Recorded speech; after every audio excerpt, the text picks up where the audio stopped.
And this would be a team from the late early 1900s called the Quincy Reserves. Like a great hitter, baseball memorabilia collector Pat Humphrey has good timing, patience, and a sharp eye. Well, that's not a Louisville Slugger. No, that's not a Louisville Slugger. That's probably 140, 150-year-old bat.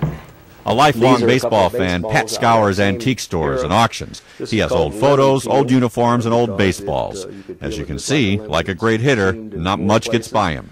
It's a passion. In varying levels, it's been a passion of mine for a long time, probably 25 years or so. And after 25 years collecting, this is perhaps Pat's greatest hit. This photo was taken at Quincy's Old Sportsman's Park in 1907. But it's not just an old photo. It is the greatest single sports moment in Quincy's history. It's the only one of its kind, and it was nearly destroyed.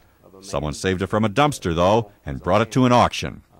This is the only one of its kind that I'm aware of, and I've talked to a lot of people around town, and a great piece of history. What makes the photo important is the team Quincy played that September day. Quincy's amateur nine squared off against a major league team, and not just any team. The pitching staff threw 30 shutouts that year. This team, in a previous season, won more games than any other team before or since. They were just weeks away from winning the first of 2 World Series titles. They were the mighty Chicago Cubs of 1907, perhaps the greatest baseball team ever assembled. That's why it was such a surprise when they lost. The Chicago Cubs came to Quincy as a little barnstorming tour 3 days prior to them winning the National League pennant in 1907, and Quincy put it on them 5-2, and that has to be probably the greatest moment in Quincy sports history. It was the greatest upset since David slew Goliath. The crowd of 2,400 witnessed one of the greatest humiliations on a baseball field ever.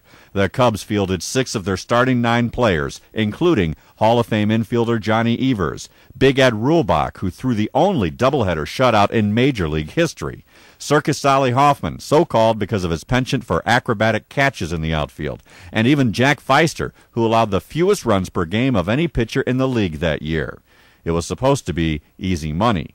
The Cubs took home $730, but it was hard-earned, and they left behind more than a little humility and one old photo for posterity.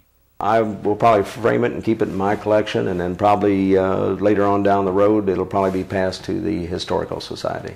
This should be in the archives of Quincy, Illinois. Fans who see the photo for years to come will be able to ponder which is worse, the humiliation in Quincy or the Billy Goat curse.